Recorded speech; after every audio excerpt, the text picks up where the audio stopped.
আলী উসমান তোমরা দুজনে হাত ধরে আমাকে একটু উঁচু করে তোমরা বসাও। আল্লাহর নবীজির হাত দুখানা ধরে উঁচু করে নবীজিকে বসালেন। দরদ নবী আমার বসার পর সাহাবাদের দিকে ফ্যাল করে দেখতে লাগলেন। আল্লাহর নবীজি ডাক দিয়ে বলেন, আবু বকর তুমি কোথায় আছো? তোমরা হাত ওখানে আমাকে ধরতে দাও।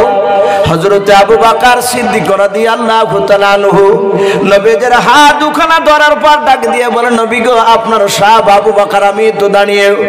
আল্লাহর নবীজি আবু বকরের হাত ওখানে ধরার পর ডাক দিয়ে বলেন, আবু বকর শুনে নাও, আমি মনে হয় আর বেশি দিন দুনিয়ার বুকে বেঁচে থাকবো না। ওরে আবু বকর 1 2 3 4 করে আমার 63 বছর হতে চলল। আবু বকর শুনে নাও, আমার হাতের দ্বারাই এবং জবানের দ্বারাই পায়ের দ্বারাই আবু বকর রে যদি তুমি ব্যথা পেয়ে থাকো কোনোদিন হয় তুমি আজকে প্রকাশ্য মজলিসে শুনে নাও, হাজার হাজার সাহাবার সামনে হয় তুমি আমাকে মাফ করে দাও, নতুবা তার প্রতিশোধ বদলা তুমি নিয়ে নাও। বলুন সুবহানাল্লাহ। সারা পৃথিবীর শ্রেষ্ঠ নবী আবু বকরের হাতখানা ধরে বাপজি নবীজির বন্ধু আবু বকর ক্ষমা চাইছে। হযরতে আবু বকর বিশ্ব নবীকে এত ভালোবাসতেন। আচ্ছা বলেন বিশ্ব নবীর কি বাপজি গুনাহ আছে? একটু কথা বল। নবীজির গুনাহ নেই। মা আয়েশা সিদ্দিকা রাদিয়াল্লাহু তাআলা আনহা তিনি বলেন, আমি নবীর মুখে শুনেছি নবীর ডান দিকে আর বাম দিকে আর সামনের পেছন দিকে চারিদিকের গুনাহ আমার আল্লাহ নবীকে মাফ করে দিয়েছেন। বলুন আলহামদুলিল্লাহ। অথচ নবীর গুনাহ নেই। সেই নবী সারা রাত বাপজি নামাজে দাঁড়াতে, নফল নামাজ, সারা রাত নামাজ পড়তে। মাঝে মাঝে আয়েশা বলতেন, ওগো নবী আপনার গুনাহ নাই, আপনি এত লম্বা করে কেন নামাজ পড়ে? আপনার পা দুখানা মাঝে মাঝে ফুলে যায়। রাসূলুল্লাহ বলতেন, আয়েশা রে, যে আল্লাহ আমার জীবনের গুনাহ ক্ষমা করে দিয়েছে তার কি শুকরিয়া আদায় করব না? বলুন সুবহানাল্লাহ। নবীজি শুকরিয়া আদায় করতে গিয়ে পা ফুলে ফেলতে। আজ আমরা ফরজ নামাজটা অনেকে তো পড়িই নে, আবার যদিও পড়ি তো নফল নামাজগুলো বাপজি আমরা অনেকেই পড়ি নে, অনেকেই পড়ে না। এরা আবার দাবি করছে যারা নফল নামাজ পড়ে না তারা আবার দাবি করছে যে সৌদিতে তো নফল পড়ে না, ওখানকার লোকেরা সৌদির সঙ্গে তুলনা করছে ওখানে। এতটুকু মনে রাখবেন, আপনার মসজিদে 1 রাকাত নামাজ পড়লে জামাতে আপনি 27টা নেকি পাবেন। মক্কা নগরে বাপজি কাবাতে যদি কেউ 1 রাকাত নামাজ পড়ে 70 লক্ষর উপরে নেকি আছে। জোরে বলুন সুবহানাল্লাহ। তাহলে ওখানে 1 রাকাত নামাজ পড়ে যা নেকি পাওয়া যায়। আমার মনে হয় যে আপনার এখানে গ্রামের মসজিদে জামাতে ধরে ও আপনি 50 বছর নামাজ পড়ে ওই 1 রাকাতের নেকির সমতুল্য হবে না। আবার দাবি করছে ওখানকার লোকের সঙ্গে যে ওরা নফল পড়ে না তা আমরা পড়বো কেন? আমাদের যা গুনাহ বাপ ফরজ ওয়াজিব সুন্নাত তার সাথে সাথে বর্তমান নফল নামাজেরও গুরুত্ব দেওয়া দরকার। আমাদের যা গুনার হার বেড়ে গিয়েছে। আমার বিশ্ব নবী দরদি নবীর বন্ধু আবু বকর তিনি অবাক হয়ে গেলেন, নবী যে মাফ চাইছেন আবু বকরের কাছে। আবু বকর বলছেন, ওগো রাসূল আপনি আমাদের কাছে অন্যায় করেননি। নবী গো আপনার কাছে আমরা অন্যায় করেছি। নবী আপনার অনেক সময় অনেক কথাগুলো আমরা শুনিনি। মুফতি সাহেব এই সাইডে এসে একবার পেছন হয়ে গেছেন, আপনি এখানে না না আসেন আসেন এদিকে বসে। বিশ্ব নবী জনাবে মুহাম্মদ রাসূলুল্লাহ সাল্লাল্লাহু তাআলা আলাইহি ওয়াসাল্লাম বিশ্ব নবী বলেন, আবু বকর তুমি যদি দুঃখ করো না, তুমি কিছু মনে করো না, আমি রাসূল পয়গম্বর, আমার আল্লাহ জিবরিলের মারফতে আমাকে জানিয়ে দিয়েছে দুনিয়ার কোনো মানুষ যদি তার কোনো মানুষকে আঘাত দেয়, এক বান্দা আর এক বান্দাকে যদি আঘাত দেয়, আমার আল্লাহ রাব্বুল আলামিন বলেছে দুনিয়ার বুক থেকে কোনো মানুষের কাছ থেকে ক্ষমা যতক্ষণ পর্যন্ত না নেচে আসবে ওই মানুষের কাছে যাকে আঘাত দিয়েছে, আমার আল্লাহ তাকে মাফ করবে না। কিন্তু আল্লাহর হক আল্লাহ বলছেন যে আমার হক যদি কেউ আদায় করে না আসতে পারে, একটা মানুষ নমাজ আমরা জন্ম নেওয়ার পর বালেগ হওয়ার পর থেকে তার নমাজ পড়া বাপজি ফরজ, তাকে পড়তে হবে। কিন্তু সেই লোকটা তার নমাজ হক, আল্লাহর কাছে তাকে নমাজ পড়তে হবে, এটা আল্লাহর বান্দার উপর হক রয়েছে। কিন্তু তবু আল্লাহ বলেন কোন বেনামাজি মানুষ সে জীবনে নামাজ পড়ে না, আমি আল্লাহ আমার হক সে আদায় করে না আসলে আমি আল্লাহ ইচ্ছা করলে তাকে মাফ করে দিতে পারি। বলুন আলহামদুলিল্লাহ। আচ্ছা, আল্লাহ যদি কোনো বেনামাজিকে মাফ করে দেয়, আমাদের কিছু করার আছে ভাই? একটু বলে। গোটা কিয়ামতবাসী আল্লাহর বিরুদ্ধে স্লোগান দিয়ে কোনো লাভ নেই। কিন্তু বান্দা বান্দার সাথে বাপজি একটা মানুষ আর একটা মানুষকে আঘাত যদি দেয়, জবান দিয়ে, হাত দিয়ে, পা দিয়ে, আপনি চোখ দিয়ে, যা দিয়ে তাকে আঘাত করবে, সেই আঘাত তার কাছ থেকে যতক্ষণ পর্যন্ত আপনি দুনিয়ার বুকে মৃত্যুর আগে মাফ না চাইবে, ক্ষমা না নিতে পারবে, কিয়ামতের ময়দানে আল্লাহ বলছেন আমি তাকে মাফ করব না। আমার বিশ্ব নবী কাঁদেন আর বলেন, আবু বকর রে, তুমি আমাকে ক্ষমা করে দাও, নতুবা তুমি তার প্রতিশোধ বদলা তুমি নিয়ে নাও। আবু বকর বিশ্ব নবীর হাত দুখানা ধরে বলছেন, হুজুর আপনি আমার কাছে অন্যায় করেননি, আমি আপনার কাছে অন্যায় করেছি। আমার বিশ্ব নবী আবু বকরকে বাপজি ছেড়ে দিলেন। ছেড়ে দেওয়ার পরে আমার বিশ্ব নবী বলেন, আবু বকর তুমি বসো। পাশেই ছিলেন ওমর। আমার বিশ্ব নবী বলেন, ওমর, ওমর তোমার হাত দুখানা আমাকে ধরতে দাও। ওমর ইবনুল খাত্তাব রাদিয়াল্লাহু তাআলা আনহু বাবা নবীজির হাত দুখানা ধরে বলেন, ইয়া রাসূলুল্লাহ, আমি আপনার সাহাবা ওমর। ওগো নবীজি আপনি আমাকে কি বলবেন বলুন। আল্লাহর নবীজি ডাক দিয়ে বলেন, ওমর রে, আমি তোমাকে হাতের দ্বারা, জবানের দ্বারা, পায়ের দ্বারা যদি আঘাত দিয়ে থাকি, ওমর, ওরে ওমর তুমি আজকে হয় তুমি মাফ করে দাও, নতুবা তার প্রতিশোধ বদলা তুমি নিয়ে নাও। হযরত ওমর ফারুক রাদিয়াল্লাহু তাআলা আনহু বাবা আল্লাহর নবীজির হাত দুখানা বাপজি ছেড়ে দিয়ে নবীর পা দুখানা বাপজি পাজা মেরে জোরে ধরলেন। কাঁদেন আর বলে, নবীজি চরম বেয়াদবি করে ফেলেছে নবী গাও। ওগো আল্লাহর নবীজি আপনি আমার কাছে কোনো অন্যায় করেন নাই, নবী আপনার কাছে আমি চরম বেয়াদবি করে ফেলেছিলাম, নবী সেই দিনের জন্য আমি আপনার কাছে মাপ চাই, আপনি আমাকে মাফ করে দেন। হযরত উরাইকা রাদিয়াল্লাহু তাআলা আনহু বলে একজন সাহাবা পাশেই দাঁড়িয়েছিলেন, উনিও কাঁদছেন। ওমরকে ডাক দিয়ে বলছেন, ওমর তুমি নবীকে এমন কি আঘাতজনক কথা বলেছিলে, এমন কি বেয়াদবি করেছিলে নবীর কাছে? হাদিসের কিতাবে পাওয়া যায় আমার বিশ্ব নবীর সামনে ওমর বসে থাকতে, আরো সাহাবারা বসে থাকতে। আমার রাসূল বলেন, আমি অনেক দিন লক্ষ্য করে দেখলাম ওমর রাসূলের চেহারার দিকে এমন ভাবে তাকাতে, যতক্ষণ নবীর সামনে থাকতেন উনি, ততক্ষণ দ্বিতীয় অন্যদিকে বাপজি ওমর নজর ফিরাতেন না। একইভাবে নবীর চেহারার দিকে চেয়ে থাকতেন, আর দুই চোখের কোনা দিয়ে ওমরের ঝরঝর করে পানি ঝরত। আমার বিশ্ব নবী বলতেন, ওমর রে, এই ওমর তুমি আমার দিকে অমন করেছে, কাঁদো কেন? ওমর বলতেন, ইয়া রাসূলুল্লাহ, এই চোখ দিয়ে আমি সর্বপ্রথম আপনাকে আমি চিনতে পেরেছিলাম না। ওগো নবী আপনি এত দামি নবী, তা আমি জানতাম না। আপনার উপর ঈমান আনার পর আমি জানতে পেরেছি আপনি কত বড়, আপনি পাওয়ারফুল নবী, কত বড় দামি নবী। তাই নবী আপনাকে দেখে আমি অন্যদিকে নজর আমি ফেরাতে পারি না। উরাইকা ডাক দিয়ে বলেছিল, ওমর তুমি এমন কি আঘাত দিয়েছিলে বলো। নবীর পা দুখানা ধরে ওমর কাঁদেন আর বলেন, হুজুর সেই দিন আমি আপনাকে মারতে গিয়েছিলাম। সকলেই বাপজি আপনারা শুনেছেন, আমার বিশ্ব নবীজির বাপজি সেই সময় যখন কোরআন নাজিল হয়েছিল, নবী নবুয়তের দায়িত্ব নিয়ে যখন কলেমার দাওয়াত দিছিলেন, ওই সময় বেঈমানেরা আবু জেহেল, উতবা, সাইবা, এই কাফেররাও মক্কার সে সময় তারা বড় বড় টাকা পয়সাওয়ালা মানুষ, তারা শক্তিশালী মানুষ, যাদেরকে মুরুল বলা হতো, তারা রসুলের কোরআনের কথা তারা দেখেছে যে মুহাম্মদ সাল্লাল্লাহু আলাইহি ওয়াসাল্লামের কথা যারাই শুনে তারাই নবীওয়ালা হয়ে যায়। বলুন আলহামদুলিল্লাহ। তখন তারা বলতো, লা তাসমাউ লিহাযাল কুরআন, তোমরা খবরদার কোরআনের কথা মুহাম্মদ সাল্লাল্লাহু আলাইহি ওয়াসাল্লামের বাণী ওর মুখ দিয়ে যে কোরআনটা বের হয়, আল্লাহর উপর থেকে যে নাজিল হয়, আল্লাহর কাছ থেকে, কোরআনের কথা তার কাছ থেকে শোনো না। কাফেররা শুধু শুনতো না তো বটেই, আবু সেহেলরা বলতো যে কানে তুলি দিয়ে ঘুরবা, ওরা দুই কানে তুলে লাগিয়ে দিয়ে ঘুরতো। জানো মুহাম্মদ সাল্লাল্লাহু আলাইহি ওয়াসাল্লামের কথা এই মানুষের কানে যেন না পৌঁছায়।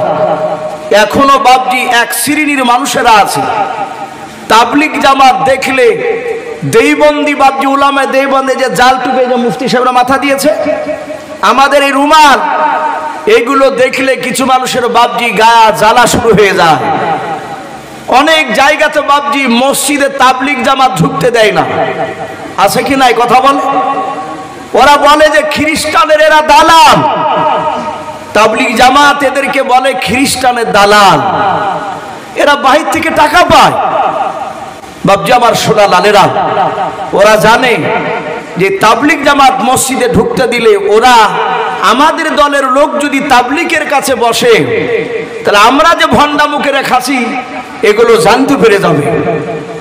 বাকিবিল্লাহ মেদিনীপুরের একজন আলেম রয়েছেন, বাকিবিল্লাহ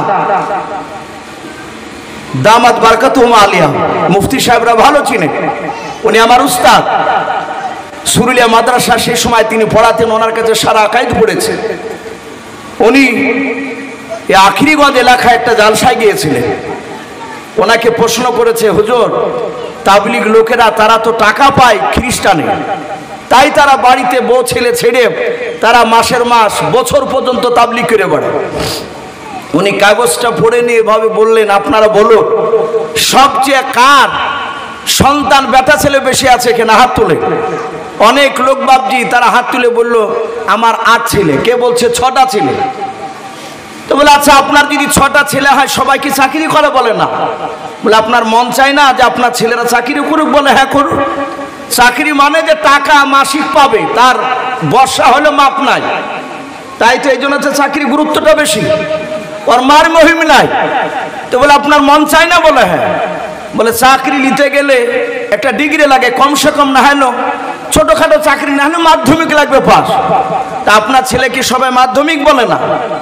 বলে কে পাট ধোয়, কে রাজমিস্ত্রি, কে হয়তো 4 পড়েছে, কেউ পড়েইনি। তাহলে শোনেন, তাবলিগে পাঠিয়ে দেন আপনার ছেলেকে। যদি 10,000 করে যদি খ্রিস্টানে যদি বেতন দেয়, তাহলে আপনার 6 ছেলে যদি যায় 6 10 60,000 পাবে। আর এমন তো ভারী কাজ না, এই মসজিদ থেকে ওই মসজিদে, ওই মসজিদ থেকে ওই মসজিদে, একটা থালা, একটা গিলাস, 2.5 কেজি চাল, আর একটা বালিশ আর একটা ক্যাথা, খুব জোর ওজন হলে না এই 10 কেজি হবে টোটাল মিলে। তাহলে 10 কেজি বহালে তো অসুবিধা নাই। তাহলে আপনার 10টা ছেলেকে আপনি পাঠিয়ে দেন, এই 6টা ছেলেকে। যদি তারা তাবলিগ ঘুরে এসে যদি তারা বলে যে হ্যাঁ টাকা পাওয়া যায়, বাকিবিল্লাহ সাহেব বললেন যে সে সময় আপনি এসে যা বলবেন আমি তাই মেনে নেব। ওখানকার একটা মাস্টার মশাই তিনি চলে গিয়েছিলেন জামাতে, গিয়ে 10 দিনকার ছুটি নিয়ে গিয়ে বাপজি এক চিল্লা মারিয়ে এসছে। আসে বলছেন যারা প্রচার করে যে খ্রিস্টানে টাকা পায়, এরা সব বদমাইশ মিথ্যাবাদী, এরা টাকা পায় না, নিজের টাকা খরচ করে যায়। এতে যদি কেউ মসজিদে যদি কেউ খেতে দেয় তাই খায়। ওখানে বাপজি অনেক তাবলিগওয়ালা হয়েছে, এটা রসুলের জামানায় ছিল। আবু সেহেলরা বেঈমানেরা বলতো যে নবীর কাছে যেও না, নবীর কথা শুনো না। নবীকে দেখলি বাপজি তারা দূর দিয়ে এভাবে কানে আঙুল দিয়ে তাদের তোলা থাকতো না, তারা কানে আঙুল দিয়ে পালিয়ে যেত। আমরা দেখেছি অনেক জালসা, যাহাতে বাপজি উলামায়ে দেওবন্দির বক্তা যাহাতে উঠছে আর অমনি জুতিয়াটাকে নিয়ে ঘুরিয়ে চলে যায়। যে চাচা যাচ্ছেন কেন, বলে আর শুনবো না। পাশ থেকে বলছে হুজুর আপনি দেওবন্দি, ওর লিগে শুনবে না। ওদেরকে শিখে দিয়েছে যে ওদের ওয়াজ শোনাও চলবে না। বাপজি আমার সোনা লালেরা, আমার বিশ্ব নবীজির কথাগুলো ওমর বাপজি কান দিয়ে শুনেছিলেন না। ওমর রসুলের বাপজি দূর থেকে বাপজি নয়, সে কিন্তু লোকের কাছে বাপজি শুনতো। সবাই মুহাম্মদ সাল্লাল্লাহু আলাইহি ওয়াসাল্লামের বিরোধিতা করে, কিন্তু সেই ওমর ডাক দিয়ে আবু জেহেলকে বলেছিল, আবু জেহেল মুহাম্মদ সাল্লাল্লাহু আলাইহি ওয়াসাল্লাম তো কাউকে আঘাত দিয়ে কথা বলে না, তাই এরকম অনেক লোক বলে, আমি তাদের মুখ থেকে শুনেছি, বলুন আলহামদুলিল্লাহ। ওমর এই কথাটা আবু জেহেলকে প্রশ্ন করেছিল। আবু সেহেল দেখলে তো বেটা তো অদিকে হয়ে যাবে। তো বেঈমান আবু সেহেল অনেক কৌশল করে বাপজি ওমরকে হাতে রেখেছিল। সে এক নাই দুই নাই, প্রায় 12,000 বেঈমান মুশরিক কাফেরের বাচ্চারা মিটিং ডেকেছে আল্লাহ নবীর বিরুদ্ধে। সেই সভার প্রধান বক্তা ছিল বেঈমান আবু সেহেল। ওই জায়গায় দাঁড়িয়ে বাপজি আবু সেহেল বলল, কেউ আছো আব্দুল্লাহর সন্তান মুহাম্মদ সাল্লাল্লাহু আলাইহি ওয়াসাল্লামের মাথা কাটতে পারবা, নবীকে মারতে পারবা, কেউ আছো? 12,000 লোক সবাই বাপজি তাকাতাকি করছে, কেউ হাত তুলে সাহস পায় না।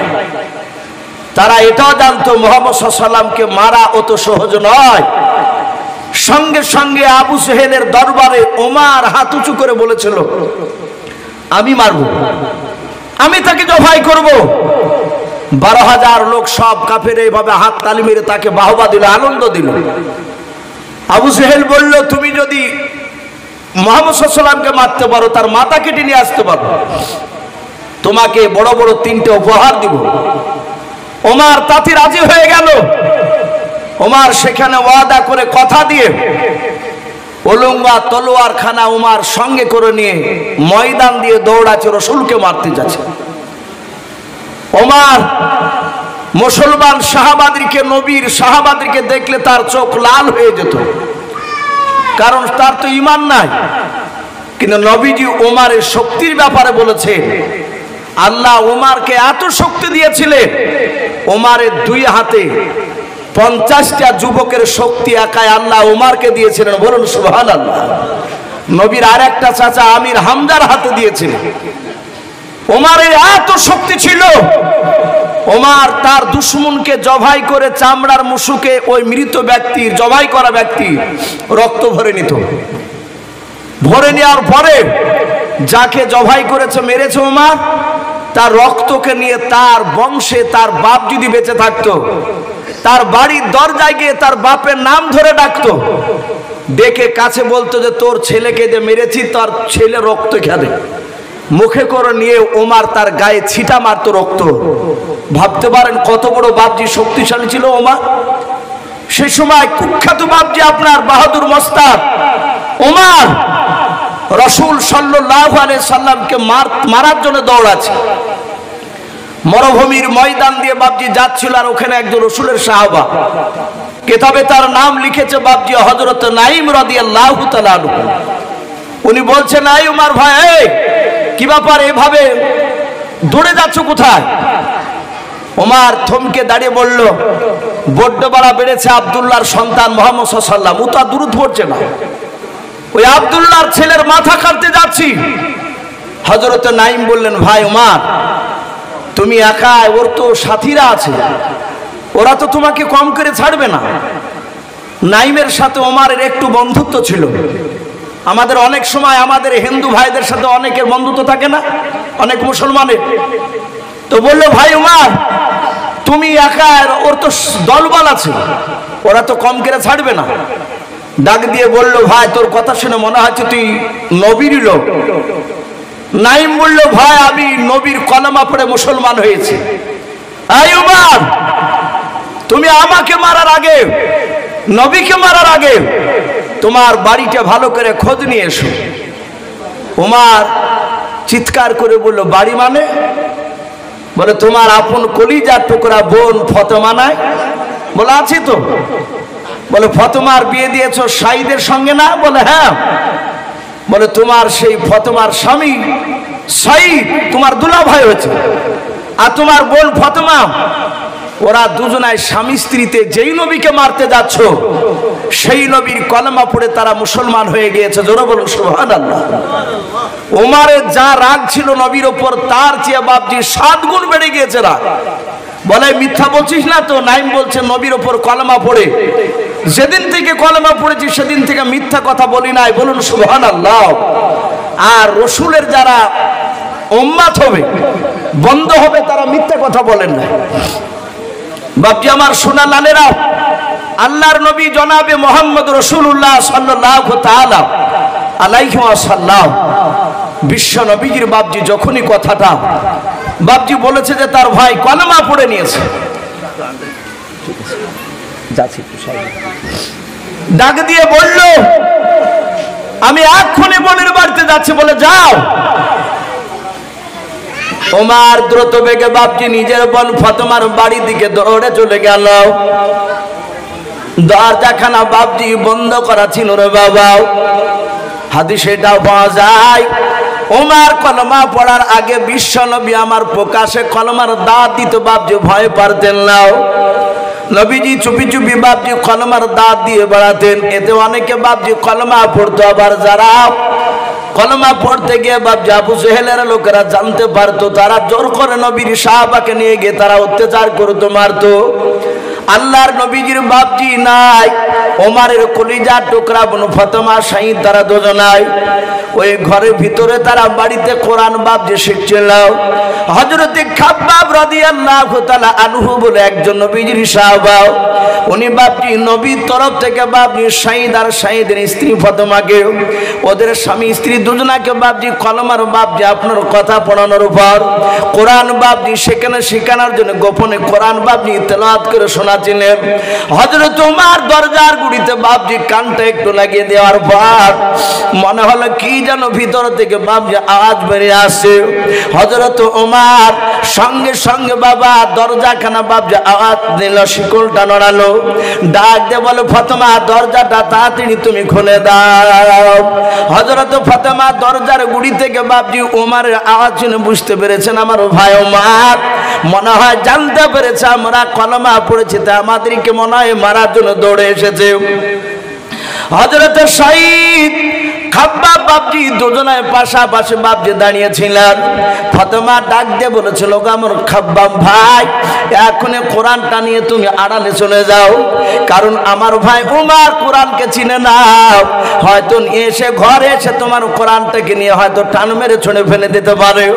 আল্লাহর নবীজির সাহাবা ওমর সেই সময় বাপজি আপনার কলমা পড়ে নাই, নবীজিকে বাপজি চিনে নাই।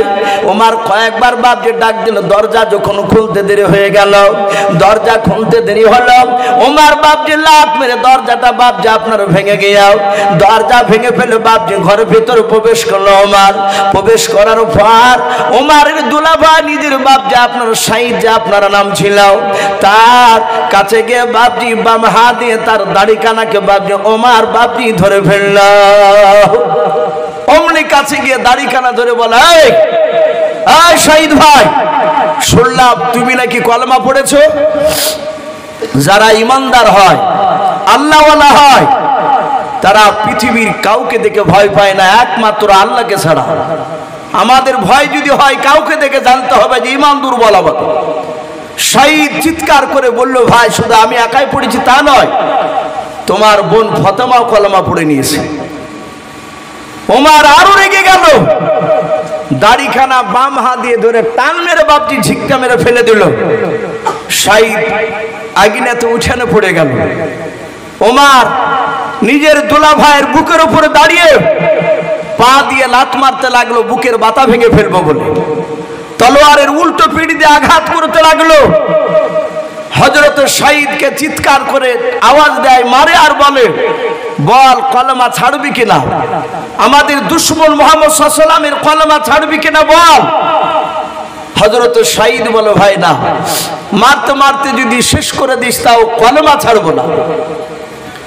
ওমর বারবার বাপজি মারতে লাগলো। ওমর এত মারতেছে, একবারের জন্য বাপজি বলে নাই যে আমাকে মেরো না, আমি কলমা ছেড়ে দিতে রাজি আছি। ওমর মারতে মারতে বাপজি দেখলো নিজের দোলা ভাইয়ের অনেকটা রক্ত বাপজি মাটিতে পর্যন্ত পড়েছে। হযরত ফাতেমা সঙ্গে সঙ্গে বাপজি দেখলো আমার স্বামীকে তো আর বাঁচানো যাবে না। হযরত ফাতেমা নিজের স্বামীর বুকের উপর বাপজি আপনার শুয়ে পড়ে ডাক দিয়ে বলেছিল, ভাই আমি তোমার কলিজা টুকরা বোন রে ভাই, তুমি আমাকে মেরো না। ও ভাই তুমি দয়া করে আমার স্বামীকে ছেড়ে দাও। হযরত ফাতেমার মাথার চুলগুলো বাপজি ধরে টান মেরে আগুনেতে উঠোনে ফেলে দিল। শুধু ফেলে দিল তা নাই, নিজের বোনের বাপজি বুকের উপর বাপজি ওমর দাঁড়াতে পর্যন্ত দ্বিধাবোধ করলো না। নিজের বোনের বুকের উপর দাঁড়িয়ে পা দিয়ে মারতে লাগলো। তলোয়ারের উল্টো পিঠ দিয়ে বাপজি আঘাত করে ফাতেমার শরীর কানা কেটে কেটে বাপজি রক্ত বেরিয়ে যায়। হযরত ফাতেমাকে ডাক দিয়ে ওমর চিৎকার করে বলে, ফাতেমা এখনো সময় আছে, কলমা ছাড়, বল তোরা কলমা ছাড়বি কিনা, ডাক নিয়ে বল। ওমরের বোন ফাতেমা কাঁদানার বলেন, ওরে ভাই মারতে মারতে যদি ধোলার সঙ্গে মিশিয়ে দাও, তবে আমি কথা দিচ্ছি আমি ফাতেমা আর আমি আমার স্বামী শাহিদ, এরা দুজনাই আমরা কলমা পড়তে রাজি নাই। ওমর মারতে মারতে দেখলো এত মারলাও, একবারও আমার কাছে জানের ভিক্ষা চাই না। ফাতেমা আসতে করে নাই বাপজি ওমর ডাক দিয়ে বলো, ফাতেমা একবার তুই আমার কাছে জানের ভিক্ষা চাও। হযরত ফাতেমা ডাক দিয়া বলেন, গো ভাই যেই নবীর কলমা পড়ার জন্য তুমি আমাকে মারতে যে শুনে নাও, সেই নবী আমাদেরকে শিখে দিয়েছেন মৃত্যু শুনে না যদি হয়ে যায়, শুনে নাও একমাত্র আল্লাহর কাছে ছাড়া কারোর কাছে সাহায্য চাইবে নাও। যাতে বাপনি এই কথাটা যখন বলা হলো, বলে আমি আল্লাহ ছাড়া কারো কাছে সাহায্য চাই না। ওরে ওমর তুমি মারতে মারতে তুমি মেরে ফেলো আমাদের, তবু তোমার কাছে জানের ভিক্ষা চাই নাও। ওমর বাপজি দেখলো এত মারলাম, আমার ফাতেমা বোনকে আর শাহিদ ভাইকে এমন কি জাদু করেছে, সেই মুহাম্মদ সাল্লাল্লাহু ডাক দিয়ে বলেছিল, বোন ফাতেমা আমি দরজার গুঁড়িতে এসে কানটা যখন লাগিয়েছিলাম, কে যেন পড়ছিল ইন্নী আলাল্লাহ, কে যেন কি যেন জোর দিয়ে পড়ছিলাম। হযরত ফাতেমা ডাক দিয়ে বলেন, ভাই তুমি দরজার গুঁড়িতে দাঁড়িয়ে শুনতে পেয়েছিলে? বলে হ্যাঁ, ওটা কোরআনুল কারীম পড়ছিল খাব্বাব বলে একজন সাহাবা, আমরা কোরআন শিখছিলাম। ডাক দিয়ে বলো, বোন তাড়াতাড়ি একটু পড়, একটু শুনে আমি। ডাক দিয়ে বলেন, ভাই তোমার কাছে এখন এই মুহূর্তে নিয়ে আসা হবে না। বলে কেন? বলে তুমি হয়তো কোরআনটা টান মেরে ফেলে দেবা। বলে ফেলবো না। বোনের একটু দে, আমাকে দে, আমি দেখতে দেখবো। ডাক দিয়ে বলেছিল তোমার হাতে স্পর্শ করতে দেওয়া হবে না। বলে কেন হবে না? বলে তুমি অপবিত্র অবস্থায় আছো, তুমি নাপাক অবস্থায় আছো। বলে বোনরে তুমি দূর থেকে পড়ো, আমি একটু দূর থেকে শুনবো। খাব্বাব রাদিয়াল্লাহু তাআলা আনহু তিনি বেরিয়ে আসার উপর ডাক দিয়ে বলুন, ভাই ওমর শুনে নাও, গতকালকে নবীজির পেছনে আমি আসর নামাজ পড়েছিলাম, শুনে নাও। নবী আমার আসর নামাজ পড়ে, ওরে ওমর তোমার জন্য আর আবু জেহেলের জন্য আমার আল্লাহ কয়েকবার দোয়া করেছেন, বলুন সুবহানাল্লাহ। আমার মনে হয় তোমার দোয়াটা কবুল হয়ে গিয়েছে। হযরত ওমরের সামনে বাপজি খাব্বাব কয়েকটা বাপজি আয়াত পড়লে, কেউ বলেছেন সূরা তওবা, কেউ বলেছেন সূরা তাহা। ওমর ডাক দিয়ে বলল, বন্ধু এত সুন্দর বাণী পালি কোথায়? বলে সেই নবীর জন্য তুমি আমাকে মারলে, সেই নবীর উপরে কোরআন নাযিল হয়েছে। ওমর বলল, বোন এখনই তাড়াতাড়ি নিয়ে চল, আমাকে নিয়ে চল, সেই নবীর কাছে গিয়ে আমি কথাগুলো শুনবো, তার মুখ থেকে আমি কথাগুলো শুনতে চাই।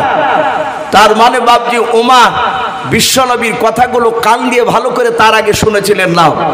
আবু জেহেল তাদেরকে শুনতে দেয়নি। যখনই বাপজি বেরিয়েছে তখনই বলেছে মুহাম্মদ সাল্লাল্লাহু আলাইহি ওয়াসাল্লামের কাছে যাব না, ওর দলের লোকেদের সাথে মিশবা না। আল্লাহ রসুলের কথা বাপজি কোরআনের কথা আল্লাহর যখনই ওমরের কানে গিয়ে ঢুকেছে, ওমর আর থাকতে পারে না। তার ভিতরকার অন্ধকার, তার দিলের ভিতরে বাপজি নূরের বাতি বাপজি আল্লাহ জ্বালিয়ে দিয়েছে। ওমর বাপজি দৌড়ে চলে গিয়েছিলেন। অনেক লম্বা ঘটনা আছে, ওদিকে আমি যাব না। আমি বলছিলাম সেই ওমর রসুলের হাতখানা ধরে বাপজি পা দুখানা জোরে ধরে বললে, ওগো নবী আমি সেই ওমর, আপনাকে আমি চিনতে পেরেছিলাম না, আমি আপনাকে তলোয়ার নিয়ে মারতে গিয়েছিলাম। ওগো নবী সেদিন চরম বেয়াদবি করে ফেলেছিলাম, নবী আপনি আমাকে সেই দিনের জন্য ক্ষমা করে দেন। আমার বিশ্ব নবী দরদে নবী রহমতের নবী বলেন, ওমর রে আমি রসুল পয়গম্বর, আমি তোমাকে ক্ষমা করে দিয়েছি। হযরত ওমর তিনি কাঁদতে লাগলেন। নবী আবার বললেন, ওগো উসমান গনি তুমি দাঁড়িয়ে যাও। এইভাবে বাপজি হাজার হাজার সাহাবা বসা, সারা পৃথিবীর শ্রেষ্ঠ নবী আমার নবী এক এক করে সাহাবার হাত ধরছেন আর ক্ষমা চাইছে। আঘাত করে থাকলে হয় মাফ করে, নাহলে প্রতিশোধ নিয়ে নাও। হযরত আবু বকর দেখলে এইভাবে সব সাহাবার কাছে এক এক করে নবী ক্ষমা চাইবে, এটা তো বেয়াদবি হয়ে যাচ্ছে আমাদের। নবী তো কোনো অন্যায় করেনি, কারো কাছে গুনাহ করেনি, নবীজির গুনাহ নাই, নবী অন্যায় কাউকে আঘাত দেয়নি। বরঞ্চ আমরা সাহাবারাই নবীর কথা অনেক সময় শুনি না। ডাক দিয়ে আবু বকর বললেন, ওগো নবী আপনি এইভাবে এক এক করে সাহাবার কাছে ক্ষমা চাইবেন না। নবী গো আমি আবু বকর, সবারই তরফ থেকে আবু বকর আমি যেহেতু সব সাহাবা আমাকে বড় বলে মানে, অগ্রস আমি আবু বকর সাহাবা, প্রতিটা সাহাবার পক্ষ থেকে আমি আপনাকে মাফ করে দিলাম। ওগো নবী, আপনি আমাদের সকল সাহাবাকে আপনি অন্তর থেকে মাফ করে দেন। আল্লাহর নবী বলেন, আবু বকর আমি সবাইকে মাফ করে দিলাম, তুমিও মাফ করে না? বলে হ্যাঁ। হযরত নবী যখন মাফ করে দিলাম বললেন, সঙ্গে সঙ্গে বাবা পেছন দিকে আরেকজন বাপ যে সাহাবা ছিল, বিশিষ্ট সাহাবা, যিনার নাম কিতাবে এসেছে বাবনে সাদ ইবনে আবি ওয়াক্কাস রাদিয়াল্লাহু তাআলা আনহু, বাবনে হাই র‍্যাঙ্কের দামি সাহাবা। ওই সাহাবা পেছন দিক থেকে চিৎকার করে ডাক দিয়ে বলেছিলেন, ইয়া রাসূলুল্লাহ, ইয়া হাবিবাল্লাহ। সমস্ত সাহাবারা ওমরকে মাফ করে দেওয়ার জন্য দায়িত্ব দিতে পারে আপনার সামনে, কিন্তু আমি সাদ ইবনে আবি ওয়াক্কাস, আমি আপনাকে অতক্ষণ পর্যন্ত আমি ক্ষমা করব না, মাফ করব না। নবী গো, যতক্ষণ পর্যন্ত আমি আপনাকে নিজ হাতে আমি মেরে প্রতিশোধ না নিতে পারবো, জোরে বলুন সুবহানাল্লাহ। নবীকে মারবো বলেছে সাদ ইবনে আবি ওয়াক্কাস। সব সাহাবা আশ্চর্য হয়ে গেলেন। আবু বকর কাঁদেন আর বলেন, ভাই রে, নবীকে মারা তো দূরের কথা, নবীর দিকে চোখটা টেढ़ा করে তাকালে ইমান নষ্ট হয়ে যায়, আর তুই নবীকে মারবো বলছিস? হযরতে সাদ ইবনে আবি ওয়াক্কাসের মেজাজ একদম হাই টেম্পার হয়ে আছে। ডাক দিয়ে বলে, তোমরা মাফ করতে পারো, আমি মাফ করব না। আল্লাহ রাসূল বললেন, ওগো সাহাবা, ওকে ছেড়ে দাও। ওমর সকল সাহাবা বলছে, নবী একটু সময় দেন, ও সাহাবা হয়তো ভুল করেছে, আমরা একটু বুঝিয়ে দেখি, সে যদি ক্ষমা করে দেয়। আল্লাহ রাসূল বসে বসে শুনছে। সব সাহাবারা বললেন, ভাই সাদ ইবনে আবি ওয়াক্কাস, নবীকে মাফ করে দাও, নবীকে মেরো না। একই কথা বলছেন, আমি কারো কথা শুনবো না। লাস্টে আবু বকর বললেন, ভাই সাদ ইবনে আবি ওয়াক্কাস শুনে নাও, আমরা যতগুলো সাহাবা আছি সব সাহাবারা আমরা যা একটু ভালো কাজ করেছি, আল্লাহ যদি তার বিনিময়ে যদি নেকি দান করে, আমাদের সকল সাহাবারা আমাদের তরফ থেকে সব নেকিগুলো তোমাকে দান করে দিচ্ছি, ভাই তার বিনিময়ে রাসূলকে মাফ করে দাও। সাদ ইবনে আবি ওয়াক্কাস বলল, আমি নিব না, আমি ক্ষমা করব না, আমি রাসূলকে মারবই। লাস্টে আবু বকর সিদ্দিক রাদিয়াল্লাহু তাআলা আনহু তিনি কাঁদেন আর বলে, ভাই সাদ ইবনে আবি ওয়াক্কাস, তুমি তো জানো আমি আবু বকর, আমার বিশ্বনবী আমার নেকির ব্যাপারে, আমার মর্যাদার ব্যাপারে অনেক সময় তোমাদের সামনে বলেছে। আপনারা সকলেই জানেন, আমার বিশ্বনবী আবু বকরকে যেদিন মক্কা থেকে হিজরত করে নিয়ে গিয়েছিলেন, সেই দিনকে রাত্রে নবীজির বন্ধু আবু বকরের ব্যবহার দেখে আমার বিশ্ব নবী এত খুশি হয়েছিলেন। আর আল্লাহ কোরআন বলেছেন, কুল ইন কুনতুম তুহিব্বুনাল্লাহ ফাত্তাবিউনি ইউহিব্বুকুমুল্লাহ ওয়া ইয়াগফির লাকুম যুনুবাকুম ওয়াল্লাহু গফুরুর রহিম। আমার আল্লাহ বলেছেন, হে রাসূল আপনি বলুন, আমার সান্নিধ্য লাভ করতে হলে, আমার জান্নাত নিতে হলে, ফাত্তাবিউনি, হে রাসূল আপনার জন্য ইত্তেবা অনুসরণ করে যেন চলে। ওগো আমার বিশ্ব নবী আপনার ইত্তেবা অনুসরণ করে চললে ইউহিব্বুকুমুল্লাহ, আমি আল্লাহ তাকে ভালোবাসবো, বলুন আলহামদুলিল্লাহ। আমার বিশ্ব নবীর বন্ধু আবু বকর বললেন, ওগো ভাই সেই রাত্রি নেকির ব্যাপারে তুমি জানো, আপনারা সকলে জানে, আমার বিশ্ব নবীর ওপর যখন মক্কা নগরে বাপজি অত্যাচার বেড়ে গেল, আমার রহমতের নবীকে দিন দিন মানুষের এত মারতে লাগলো, আমার সঙ্গে সঙ্গে জিবরিল আলাইহিস সালাম আল্লাহর হুকুমে এসে বললেন, ওগো নবী আপনাকে মক্কা ছেড়ে মদিনায় চলে যেতে হবে। আমার রাসূল বললেন, ওগো জিবরিল এই মুহূর্তে কি যাওয়া লাগবে? বলে, না আমি তা জানি না, এখনই যেতে হবে তা বলেননি আল্লাহ, তিনি এতটুক বলেছেন, আল্লাহর যেদিন অর্ডার হবে সেদিন আপনাকে এসে বলবো, আপনি আর আপনার বন্ধু আবু বকর দুজনাকে মক্কা ছেড়ে মদিনায় চলে যাওয়া লাগবে। সঙ্গে সঙ্গে জিবরিল আলাইহিস সালাম তিনি চলে গেলেন, অদৃশ্য হয়ে গেলেন। নবীর কাছে কোনো কথা নতুন আসলে সঙ্গে সঙ্গে দৌড়ে গিয়ে নবীর বন্ধু আবু বকরের কাছে বলতেন, বলুন আলহামদুলিল্লাহ। নবী আমার আবু বকরের বাড়িতে গিয়ে বলেন, আবু বকর এই কিছুক্ষণ আগে জিবরিল এসেছিলেন, আমাকে আর তোমাকে মক্কা ছেড়ে মদিনায় চলে যেতে হবে। হযরত আবু বকর বলছেন লব্বাইক রাসূলুল্লাহ, আমি এখনই তৈরি আছি, বলুন আলহামদুলিল্লাহ। নবী বলেন আবু বকর এখন নয়, বলো কখন যেতে হবে, কবে যেতে হবে নবী বলল। আল্লাহর নবী বলেন আবু বকর সেটাও বলেননি, কিন্তু এতটুকু কথা বলেছেন যেদিন আল্লাহর অর্ডার হবে সেদিন এসে তোমাকে ডেকে নিয়ে চলে যাব। ও বাপজি ভাইরা, শুধু এতটুকু কথা ওমরকে শোনালেন না, আবু বকরকে শোনালেন।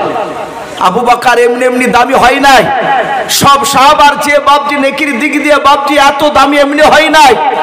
আবু বকর সেদিন থেকে আর বিছনায় ঘুমাই নাই, বলুন আলহামদুলিল্লাহ। যেদিন বাপজি রাসূলুল্লাহ রাত্রিবেলা শুয়ে আছে, ৬০০০ বেঈমান মুশরিক কাফেরের বাচ্চারা নবীজি চারিদিকে বাড়ি ঘেরাও করে নিয়ে দাঁড়িয়ে আছে। নবী সেদিন বেরোলেই রসুলকে জবাই করবে। জিবরিল আলাইহিস সালাম এসে বললেন আসসালামু করো, আসসালামু আলাইকা ইয়া রাসূলুল্লাহ। নবী সালামের উত্তর দিয়ে বলে জিবরিল ভাই এত রাত্রিতে কেন? বলে নবী আপনাকে এখনই মক্কা ছেড়ে মদিনা যাওয়া লাগবে। আল্লাহর নবীজি ডাক দিয়ে বলেন ওরে জিবরিল ভাই এখনই যাওয়া লাগবে? বলে হ্যাঁ। বলে নবী আপনি দেখতে চান আপনার বাড়ির চারিদিকে কারা দাঁড়িয়ে আছে? আল্লাহ রাসূলের হাতখানা ধরে জিবরিল আলাইহিস সালাম আগনাতে উঠোনে নিয়ে গিয়ে বাপজি দাঁড় করে দিলেন। বলে নবী আপনি চারিদিকে তাকে দেখুন। নবীজি তাকে দেখলেন ৬০০০ বেঈমান মুশরিক কাফেরের বাচ্চারাও নবীর চারিদিকে গোল করে বাপজি ঘেরাও করে নিয়ে দাঁড়িয়ে আছে। নবী বলেন জিবরিল ভাই এখন আমি কেমন করে এখান থেকে বেরিয়ে যাব তুমি বলে দাও। বলে নবী চিন্তা করবেন না, আপনাকে বেরিয়ে দেওয়ার ব্যবস্থা আল্লাহ করে দেবেন, আমাকে পাঠিয়েছে আপনাকে বের করে দেওয়ার জন্য। আল্লাহর নবীজির বাপজি আপনার জিবরিল আলাইহিস সালাম নবীর হাতখানা ধরলেন, সূরা ইয়াসিন থেকে বাপজি একটা আয়াত বাপজি তেলাওয়াত করে বাবা ফু দিয়ে ছেড়ে দিলেন ধুলোগুলো। সব ধুলোগুলো কাফেরের চোখে বাপজি আপনার পড়ে গেল। তারা তলোয়ার রেখে দিয়ে চোখ মচলাতে বাপজি শুরু করলো। আল্লাহর নবীজির বিছানায় নবীজির জামাই আলী রাদিয়াল্লাহু তাআলা আনহুকে বিছানায় শুয়ে দিয়ে বাবা আবু জেহেল আর সাইবা, কে বলেছেন আবু জেহেল আর উতবা, এরা দুজনে পাশাপাশি ছিল। ওদের পা দিয়ে আল্লাহর নবীজিকে বাপজি বের করে দিলেন। আল্লাহর নবীজি যাওয়ার পর আস্তে করে বাপজি আবু বকরের বাড়ির দরজায় গিয়ে ডাক দিয়ে বলেছেন আবু বকর। কেউ বলেছেন শুধু আবু শব্দটা বের করেছিলেন, সঙ্গে সঙ্গে বাপজি লব্বাইক রাসূলুল্লাহ বলে আবু বকর বাপজি ঝাঁপ দিয়ে দিলেন। নবী আমার দেখলেন আবু বকর মাথায় একটা ফুটলা আছে। আল্লাহর নবীজি আশ্চর্য হয়ে বলেন আবু বকর, ওরে আবু বকর তোমার মাথার ফুটলা কেন তুমি একটু বলো। বলে নবী গো মক্কা ছেড়ে মদিনা যেতে গেলে কিছু খাবারের প্রয়োজন হতে পারে। নবী গো খাবার দোকান আনতে গেলে লোকেরা দেখে নেবে, বেঈমান আবু জেহেলের কাফেরের লোকেরা তারা ধরে নিয়ে গিয়ে আপনাকে মারবে, আমাকে মারবে। নবী গো তাই খাবার কিছু আপনার ফুটলাতে বেঁধে নিয়েছে। নবী গো ফুটলাটা একটু ভারী আছে, এই ফুটলার ভিতরে একটা গাদলা পর্যন্ত রাখা আছে। আল্লাহর নবী বলেন আবু বকর ওই গাদলাটা কেন তুমি সঙ্গে নিয়েছো মাথার উপরে বলো। বলে নবী গো আপনি হাঁটাহাঁটি করে শরীর ক্লান্ত হয়ে যাবেন, ওগো নবী আপনি আরাম করতে যাবেন, ওই সময় গাদলাটা বিছিয়ে দেব নবী, গাদলার উপরে আপনি আরাম করবেন। নবী আমার তাকে থেকে আবু বকরের কথা শুনলেন, ডাক দিয়ে বলেন আবু বকর আজকে কি তোমাকে ডাকবে এটা কি তুমি আগে থেকে জানতে বলো। আবু বকর বলে হুজুর না আমি জানতাম না। বলে এই আবু বকর তাহলে তুমি কেন আজকে তুমি ফুটটা মাথায় করে নিয়ে রেডি হয়ে দাঁড়িয়েছিলে বলো। বলে হুজুর শুধু আজকে নয়, ও নবী যে আপনি সেই দিন কে বলেছিলেন আবু বকর রে তোমাকে আর আমাকে একদিন মক্কা ছেড়ে মদিনায় যাওয়া লাগবে। আমি সেদিন বলেছিলাম নবী কবে যেতে হবে আপনি বলুন ডেটটা বলুন। বলেছিলেন আমি জানি না। ওগো নবী আপনি বলেছিলেন আল্লাহর যেদিন অর্ডার হবে সেই দিন এসে তোমাকে ডেকে নিয়ে চলে যাবো আবু বকর। ওগো আল্লাহর নবী আজ থেকে প্রায় কোন রাবি লিখেছেন বাপজি ৬ মাস আগে বাপজি কথাটা বলেছিল, বলুন সুবহানাল্লাহ। আল্লাহর নবীর বন্ধু আবু বকর বলে নবীজি ওই ৬ মাস থেকে খোদার কসম কেনা বলে নবী গো এশার নামাজ আপনার পেছনে জামাতে পড়ে আসার পর এ পোটলা মাথায় করে নিয়ে ও নবীজি আমার বাড়ির দরজার গুড়িতে পিঠ লাগিয়ে দাঁড়িয়ে দাঁড়িয়ে আমি কানটা দরজার বাইরে আমি একটু লাগিয়ে রাখতাম, ওগো নবীজি একটু ফলো করে থাকতাম। আল্লাহর নবীজি কখনো এসে ডাক দেবে আমি দৌড়ে বেড়ে যাব। ওগো আল্লাহর নবীজি আমি যদি নিদ্রা থেকে যাই, নবী আপনি এসে ডাক দিবেন আবু বকর, ও আবু বকর করে ডাক দিবেন নবী গো। আপনার আওয়াজখানা যদি একবার শুনতে না পাই, ও নবীজি দুইবার শুনতে না পেলে নবী গো, হয়তো বেঈমান আবু জেহেলের কাফেররা আপনার আওয়াজ শুনে হয়তো আপনাকে ধরে ফেলবে, আপনাকে আঘাত করবে। নবী কিয়ামতের ময়দানে আল্লাহ যদি একটিবার যদি বলে আবু বকর আমার নবী এসে তোমার বাড়ির দরজায় দুইবার ডাক দিয়েছিল, কেন তুমি আওয়াজ দিতে পারো নাই? ওগো নবী এই কারণে সারা রাত ফজর পর্যন্ত আমি দাঁড়িয়ে থাকতাম। নবী আজও সেই দিনকার মতো আজও দাঁড়িয়েছিলাম। ওগো নবীজি আর কথা বলা যাবে না, তাড়াতাড়ি চলুন, আপনি কোথায় নিয়ে চলে যাবেন? আল্লাহর নবী বলেন আবু বকরকে সাথে নিয়ে যাও। আমার সঙ্গে সঙ্গে আবু বকর যখন চলতে লাগলো, আল্লাহর নবী বলেন আমি অনেকটা রাস্তা লক্ষ্য করে দেখলাম আবু বকরকে। আবু বকর রাস্তা দিয়ে যেতে যেতে বাবা একবার নবীজির ডান পাশে যায়, আর একবার নবী বলেন দেখি দৌড়ে গিয়ে বাম পাশে চলে যায়। আবার আবু বকরকে দেখতে পাই, আবু বকর সামনের দিকে দৌড়ে যায়, আবার সামনের দিক থেকে পেছন দিকে দৌড়ে চলে যায়। আল্লাহর নবী বলেন অনেকটা রাস্তা চলে গেল আবু বকর আমার সঙ্গে এভাবে বারবার চারিদিকে শুধু আমার চারিদিকে ছোটাছুটি করে। আল্লাহর নবী মনে মনে ভাবলেন মনে হয় আমার আবু বকর তার বিবি রুম্মানের জন্য হয়তো মনটা খারাপ করে, তার বিটা আয়েশা আসমার জন্য হয়তো মনটা খারাপ করে। আল্লাহর নবী বলেন আবু বকর একটু দাঁড়াও। নবী আবু বকর হাতটা ধরে বলেন আবু বকর রে, আমার বাড়ি থেকে নয় তোমার বাড়ি থেকে আমি লক্ষ্য করে দেখলাম তুমি আমার সঙ্গে যাচ্ছিলে, একবার সামনের দিকে একবার বাম দিকে আবার পেছন দিকে। এই আবু বকর চারিদিকে তুমি দৌড়াদৌড়ি করে বসি, তোমার বাড়ি যেন মনটা বড় খারাপ করে। আবু বকর কাঁদেন আর বলে নবীজি আপনাকে এত ভালোবাসে নবী গো। ওগো আল্লাহর নবী শুনে না, আপনার সাথে থাকলে আমি পৃথিবীর সব কিছু ভুলে যাই। বলুন সুবহানাল্লাহ। বলে নবী তুমি কেন চারিদিকে আবু বকর তুমি দৌড়াছিলে বলো?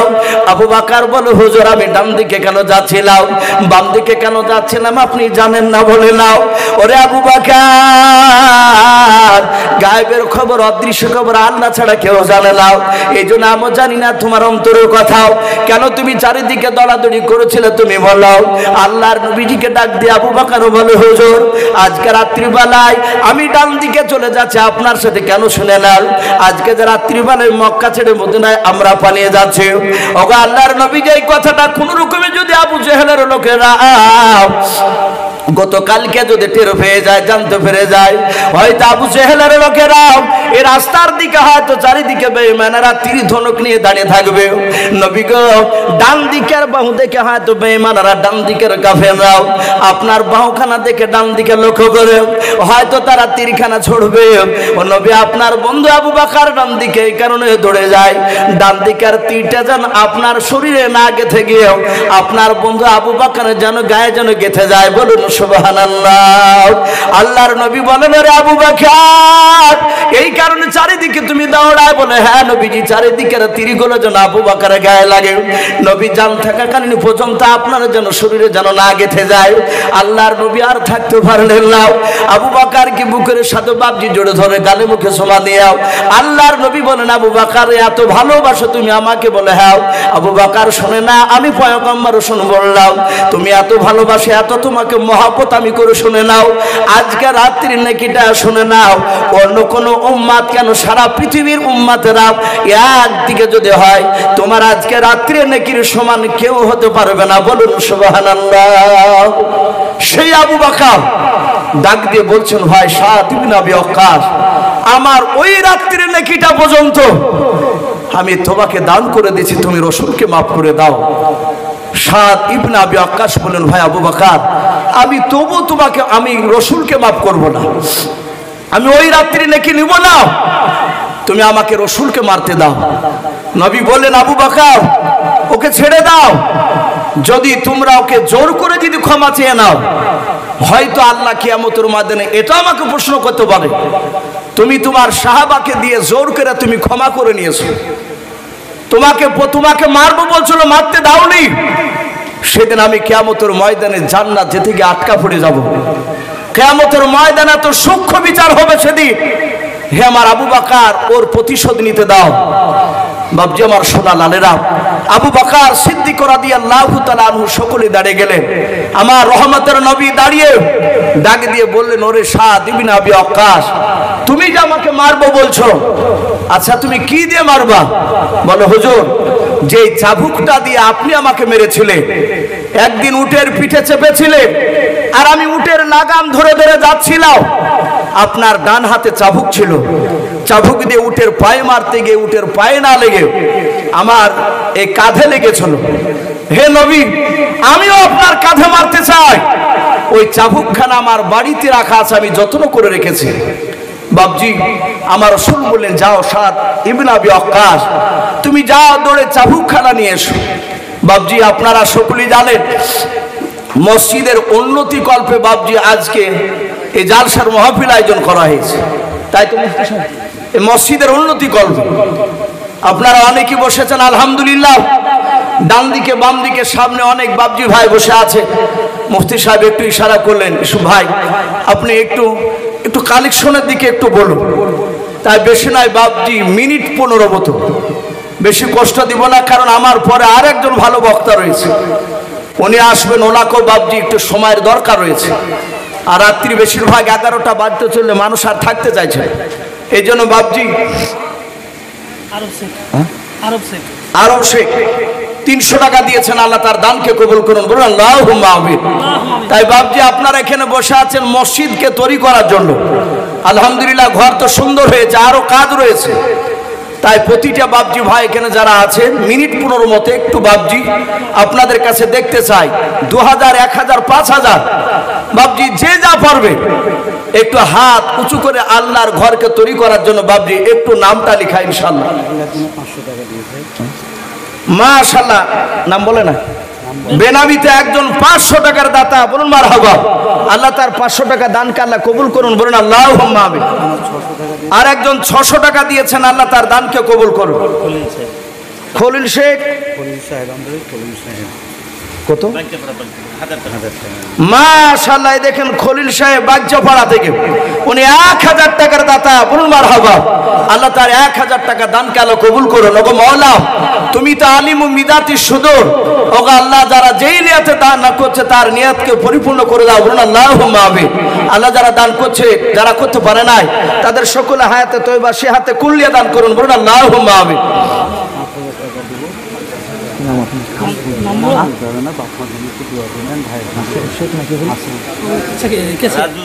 মাশাআল্লাহ, মসজিদের বর্তমান কেশিয়ার, উনি বারবার বলছেন যে আমার নামটা হুজুর বলেন না, ওনার বাপ মার নামে, বাপ মা মারা গিয়েছে নাকি? বাপ মা ভাই মারা গিয়েছে, ওনাদের নামে বাবজি 1 নয় 5000 টাকার দাতা, বলুন মারহাবা, বলেন আরে তাকবীর। আল্লাহ রাব্বুল আলামিন তার 5000 টাকার দানকে আল্লাহ কবুল করে নিও, তার বাপ মা এবং ভাই তাদের সকলে কবর আযাবকে maaf করুন, বলুন আল্লাহুম্মা আমিন।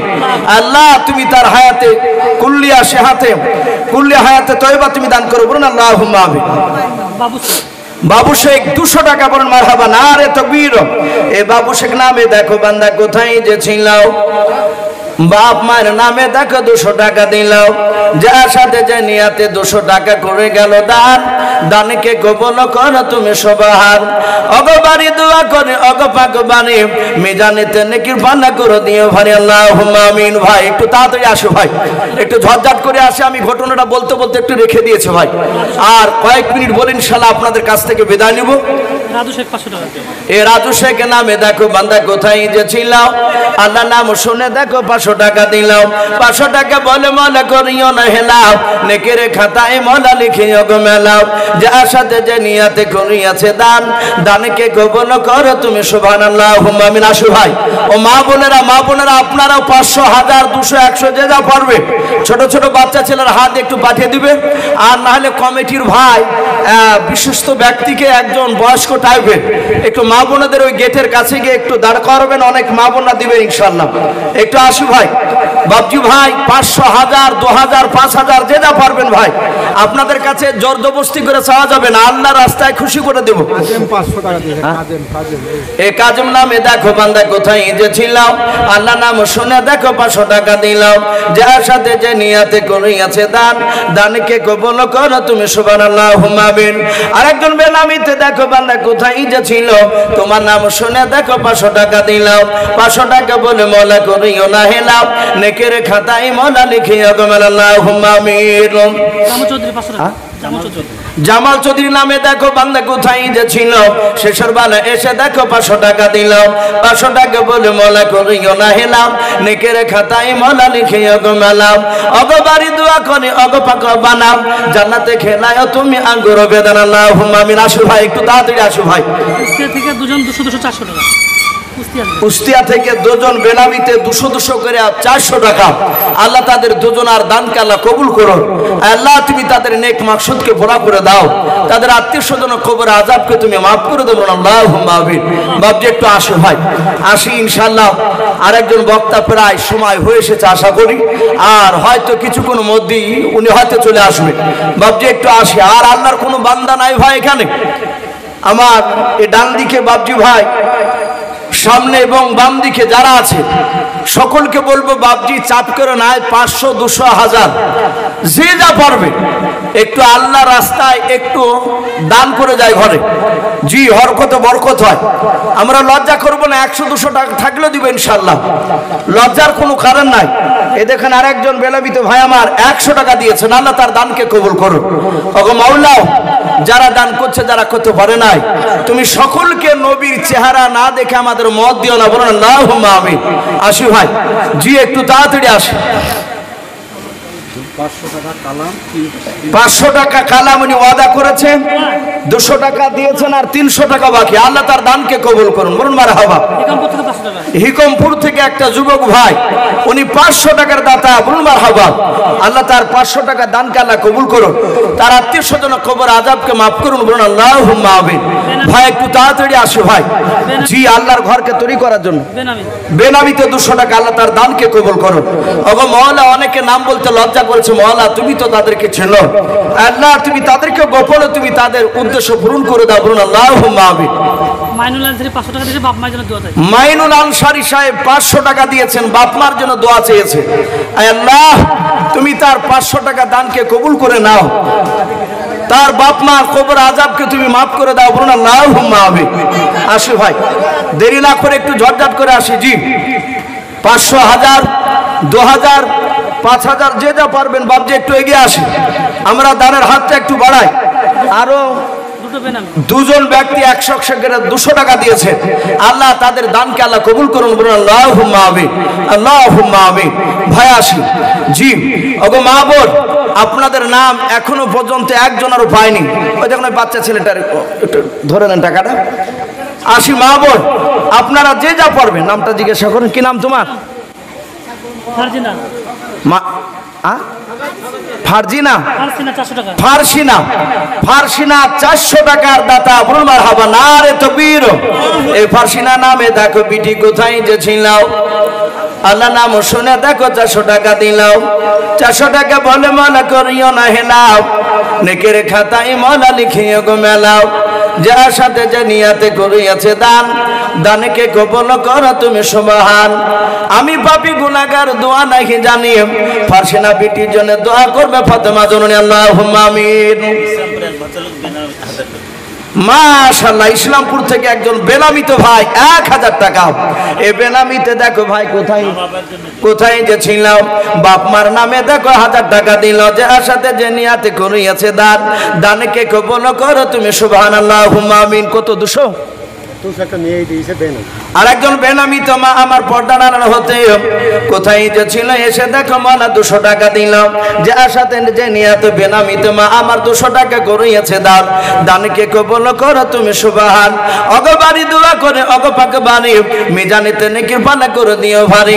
আর একজন বাপজি দেখো বেনামিতে কোথায় যে ছিল, আল্লাহর নাম শুনে দেখো 100 টাকা দিল। ছেলে মারা গেছে, বাবা দিলেন। ছেলে মারা গেছে, তার আব্বা যান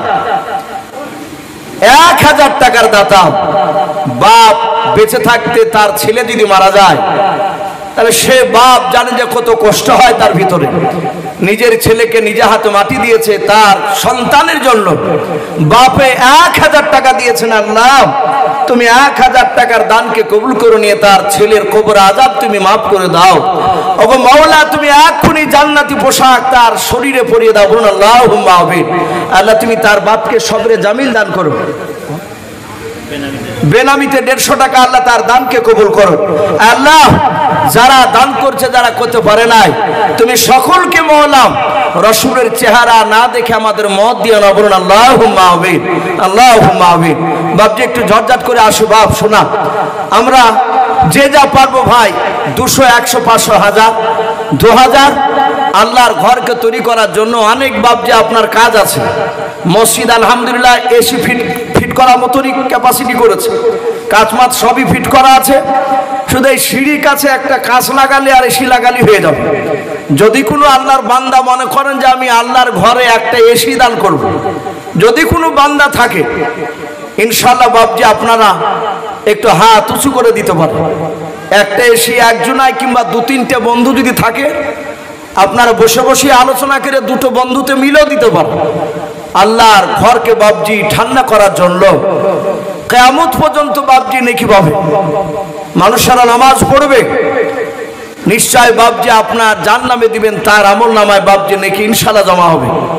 আসু ভাই, আল্লাহর ঘরকে তৈরি করার জন্য অনেক কাজ বাকি আছে। শুনলাম ওই সিঁড়ি নিচে ওখানে নাকি বাথরুম হবে, একটু অসুবিধা জায়গা, যেহেতু শর্ট জায়গা, তাই ইনশাআল্লাহ অনেক টাকা দরকার বাপজি। কোন আল্লাহর বান্দা, কোন বান্দি, ভাই বোন বাপজি যারা এখানে আছে, আপনারা 200, 100, 500, 1000 যে যা পারবে একটু আল্লাহর ঘরকে তৈরি করার জন্য বাপজি একটু আসি। আর কেউ নাই ভাই? জি, আমি 15 মিনিট আপনাদের কাছে বাপজি একটু চাইবো বলেছিলাম, প্রায় 15 মিনিট হতে চললো। জি, থাকলে কোন আল্লাহর বান্দা, এই মসজিদের অনেক কমিটি ভাই আছেন, ভাই অনেক কমিটিরা আছেন, 200, 100, 500 যে যা পারবে একটু আসি আল্লাহর ঘরকে তৈরি করার জন্য। আমি আপনাদের কাছে আর কিছুক্ষণ আলোচনা করি, ইনশাআল্লাহ আমি বিদায় নিব। জি, রাত্রি প্রায় আপনার 10:30 বাপজি পার হতে চললো। মাশাআল্লাহ, এই রকি শেখ নামে দেখো বান্দা কোথায় যে ছিলাও, আল্লাহ নাম শুনে দেখো 500 টাকা দিলাও। 500 টাকা মনে মনে করিও না হেলাও, নেকের খাতায় মলা লিখিও গো মেলাও। যে আশাতে যে নিয়াতে করিয়াছে দান, দানকে কবুল করো তুমি সুবহান। অগবাড়ি দোয়া করি অগ পাক বানাও, জান্নাতে খেলায় তুমি আঙ্গুর বেদান। আল্লাহুম্মা আমিন। তোমার মত দয়ার নবী আর হবে না, তোমার মতন দয়ার রাসূল আর পাব না। আর দেখা দিয়াম ও রাসূল চলে যেও না, তোমার মতন দয়ার রাসূল আর হবে না, তোমার মতন দয়ার নবী আর হবে না। মাশাআল্লাহ, মহিলা এখন 3400 টাকা আসছে। সুবহানাল্লাহ। দেখেন মা বোনদের কাছ থেকে, মা বোনদের কাছ থেকে 100, 200, 500, 50 টাকা, 10 টাকা, 20 টাকা এভাবে লোট আছে অনেক। ওখান থেকে 3400 টাকা, বলুন মারহাবা, 3400 টাকা আমার সকল মা বোনদের তরফ থেকে তারা তুলে আল্লাহর ঘরকে তৈরি করার জন্য তারা পাঠিয়েছেন। বলেন মারহাবা, নারে তাকবীর। আমার মা বোনদের 3400 টাকা দানকে আল্লাহ কবুল করুন, বলুন আল্লাহুম্মা আমিন।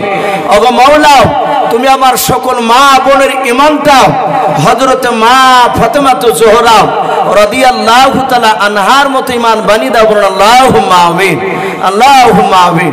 আসে ভাই, আর কোন যদি আল্লাহর বান্দা থাকেন শেষের বেলায়, জি একটু আসি, 200, 500, 1000 আল্লাহর ঘরকে তৈরি করার জন্য ভাই একটু আসি। আল্লাহর ঘরকে তৈরি করার জন্য। শয়তানে বাপজি বাধা দিবে দিস না, কিন্তু বাপজি এগুলো কিয়ামতের ময়দানে বাপজি কাজে আসবে। আজ দুনিয়া টাকা পয়সা সব পড়ে থাকবে। আপনারা আশা করি বাপজি প্রায় মানুষই জানে মওত এখন বাপজি আর সময় লিছে না, হঠাৎ করে মারা যাচ্ছে মানুষ। একটা কিয়ামতের আলামত। মানুষ নামাজ পড়ে আস্তে আস্তে বলছে চায়ের দোকানে চা খাচ্ছিল, মানুষটা মারা গেছে। কে বলছে মাঠে ভুল রাতে গিয়ে মারা গেছে। এগুলো কিয়ামতের আলামত বাপ। কার কখন মওত বাপজি চলে আসবে আমরা কেউ জানি না। হয়তো আমাদের মধ্যে থেকে কোনো বান্দা কোনো বান্দির হয়তো বাপজি কাপড়ের দোকানে চলে এসেছে, আমরা হয়তো জানি না। তাই বাপজি আমরা সাবধান হই এবং আল্লাহ রাস্তায় কিছু দান করার চেষ্টা করি ভাই। জি আসি, দান করলে বাপজি ফুরাই না, বরকত হয়। এটা নবীর কথা। দান দিয়ে একবার পরীক্ষা করে দেখুন, ইনশাল্লাহ ইনশাল্লাহ দিবে, আল্লাহ বরকত দিবে। এটা রসুলের কথা। ক্যাশিয়ারের ভাইরা দিয়ে 700 টাকা। কেশিয়ারের ভাইরা উনি কত দিয়েছে? 700 টাকা। বলুন মারহাবা। আল্লাহ তার 700 টাকা দানকে কবুল করে নিয়ে তার আত্মীয় স্বজন কবর আযাবকে মাফ করুন। বলুন আল্লাহুম্মা আমিন। আল্লাহ যারা দান করছে, যারা করতে পারে নাই, তুমি সকলকে হায়াতে তয়্যবা এবং সিহাতে কুল্লিয়া দান করুন। বলুন আল্লাহুম্মা আমিন। মানুষের শরীর সুস্থ থাকা এটা একটা বড় আল্লাহর নিয়ামত। সুস্থ থাকা, আপনি 3 বার বেলায় একবার খেতে পান, অসুবিধা নাই, কিন্তু সুস্থ থাকা একটা আল্লাহর বড় নিয়ামত। আল্লাহর নবী বলেছেন তুমি দোয়া চাও, হে আল্লাহ তুমি আমাকে যতদিন বেঁচে রাখবা ইমানি হালাত এবং সুস্থতা রাখো। এই দোয়াটা বেশি বেশি কেন করা দরকার। আর একটা রসুল বলেছেন দোয়া করো তোমরা রুজির যেন অভাব আল্লাহ না দেয়। আল্লাহ রুজি আজ টাকা দিয়েছে, কালকে কেড়ে নিবে, কাছ থেকে টাকা চলে যাবে, জানতে পারবো না।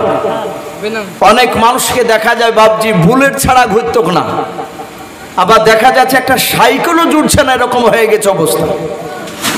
আল্লাহ রাব্বুল আলামিন কার কখন আপনার ধন সম্পদ কাকে দিবেন আবার কেড়ে নেবে, এটা আল্লাহই জানে, আল্লাহর হাতে। তাই বাপজি সম্পদ থাকতে থাকতে কিছু আল্লাহ রাস্তায় বাপজি জমা দিয়ে যায়, যেটা কিয়ামতের ময়দানে কবরে কাজে লাগবে। যে আসি বেনামিতে 200 টাকা দিয়েছেন, আল্লাহ তার 200 টাকা দানকে আল্লাহ কবুল করুন। বলুন আল্লাহুম্মা আমিন। ভাই ইনশাআল্লাহ আপনারা আসুন, যদি কেউ বাপজি বাকি থাকেন তাহলে আসুন, যেহেতু এখানে বিরাট চাপের ব্যাপার না, খুশিভাবে আল্লাহ রাস্তায় ভক্তি ভরে বাপজি কিছু যা পারবেন তাই দেন। যে আপনাকে দিতে হবে, না হলে আপনাকে এখান থেকে যেতে দেওয়া হবে না তা নয়। আসু ভাই আমরা একটু দিয়ে যাই। আর আমি যে কথাটা বলছিলাম আর 2-4 কথা বাপজি বাকি রয়েছে। আল্লাহ রসুল সাল্লাল্লাহু তাআলা আলাইহি ওয়াসাল্লামের সাহাবা সাদ ইবনে আবি ওয়াক্কাস রাদিয়াল্লাহু তাআলা আনহু, উনি চাবুকটা বাপজি বাড়িতে দৌড়ে চলে গেলেন, নিয়ে আসলে হাজার হাজার সাহাবা সকলেই চোখ দুটো এভাবে বন্ধ করে আছেন। আহারে আমার নবীকে মারবে, আমরা তাকিয়ে এগুলো সহ্য করতে পারবো না, কিন্তু উপায় নাই, যেহেতু নবী বলেছেন তার প্রতিশোধ বদলা তাকে নিতে দাও। হয় মাফ করবে, না হলে প্রতিশোধ নেবে। সে তো মাফ করেনি, ওকে আসতে দাও। আমার বিশ্ব নবী রহমতের নবী সামনে দিকে দাঁড়িয়ে সাদ ইবনে আবি ওয়াক্কাস, এ দেখেন মাসাদুল ভাই এই প্যান্ডেল বানায়, প্রায় জায়গাতে এলাকায় দেখতে পাওয়া যায় উনারই শেড বেশি চলে, আর শেডগুলো আলহামদুলিল্লাহ ভালোই চালায়। এই মাসাদুল ভাইয়ের মা চলে গিয়েছে, তার মার নামে 500 টাকা দিয়েছে। আয় আল্লাহ তুমি মাসাদুল ভাইয়ের 500 টাকা দানকে কবুল করে নিয়ে তার জনম দক্ষিণে মার কবরে আযাবকে মাফ করে দাও। বলুন আল্লাহুম্মা আমিন। আল্লাহ তুমি তার মার শরীরে জান্নাতে পোশাক করে দাও। বলুন আল্লাহুম্মা আমিন। তার হায়াতে বরকত দিই। বলুন আল্লাহুম্মা আমিন। বেনামিতে 150 টাকা দান করেছেন, আল্লাহ তুমি তার দানকে কবুল করে নাও, তারও হায়াতে বরকত দাও এবং তার আত্মীয় স্বজন কবর আযাবকে মাফ করে দাও। বলুন আল্লাহুম্মা আমিন। আমি বলছিলাম আল্লাহ রাসূল সাল্লাল্লাহু তাআলা আলাইহি ওয়াসাল্লাম তিনি দাঁড়িয়ে, কি নাম বাবু? সারওয়াজ এদিন ছোট্ট একটা ছেলে 100 টাকা দিয়ে গেছেন। আল্লাহ তার 100 টাকা দানকে আল্লাহ কবুল করুন। আল্লাহ তুমি তার ইমান হযরত ওমর ফারুক রাদিয়াল্লাহু তাআলা আনহুর মতো বানিয়ে দেবেন। আল্লাহুম্মা প্যান্ডেলওয়ালা এই আকবর আনসারি ধরতে দিয়েছে। এই প্যান্ডেল বালা আকবর আনসারি 1 মাসাদুল প্যান্ডেল বালা ও তো দিয়েছে 500। আকবর আনসারি ওরও মনে হয় এখানে বাপজি আছে, উনিও বলছেন আমি 2000 টাকার দাতা। বলুন মারহাবা। আল্লাহ আকবর আনসারি সাহেবের 2000 টাকার দানকে আল্লাহ কবুল করুন, তার আত্মীয় স্বজন কবর আযাবকে মাফ করুন। বলুন আল্লাহুম্মা আমিন। ভাই আমি বলছিলাম আল্লাহ রাসূল সাল্লাল্লাহু তাআলা আলাইহি ওয়াসাল্লামের সাহাবা হযরত সাদ ইবনে আবি ওয়াক্কাস চাবুক নিয়ে রাসূলুল্লাহর 10 হাত পেছনে দাঁড়িয়ে বলে, নবী আমি চলে এসেছি, আমি রেডি, আপনি রেডি হয়ে যান। আমার বিশ্ব নবীজি দাঁড়িয়ে গেলেন। নবী বলেন, সাদ ইবনে আবি ওয়াক্কাস নাও তুমি, এবার তুমি আমাকে মেরে তুমি প্রতিশোধ নিয়ে নাও। হাজার হাজার সাহাবায়ে কেরাম সবাই মিলে বাপজি কান্না করেছে, আর এভাবে চোখ দুটো বন্ধ করে আছে, তাকে বাপজি সহ্য করতে পারবেন না। নবী বলেন, সাহাবা আর দেরি করো না, তুমি মেরে বদলা নিয়ে নাও। সাদ ইবনে আবি ওয়াক্কাস চাবুকখানা হাতে করে নিয়ে বাপজি অনেক পায়তারা শুরু করে দিলাও। ডাক দিয়ে বলো, নবীকে আমার ভালো মনে পড়ে যায়, যেই দিন আপনি উটের ওপর বসে আপনি উটের পায়ে মারতে গিয়েছিলেন, আমার পিঠে লেগে গিয়েছিল চাবুকখানাও। উটের পায়ে না লেগেও ও নবীজি সেই দিনকে আমার শরীরে পাঞ্জাবি ছিল নাও, আমার ডান দিকের কাঁধটা একটু ফাঁকা ছিল। নবী গো আপনাকে আজ ডান দিকের কাঁধটা একটু পাঞ্জাবিটা একটু নামান, না আপনাকে আমি মারব নাও।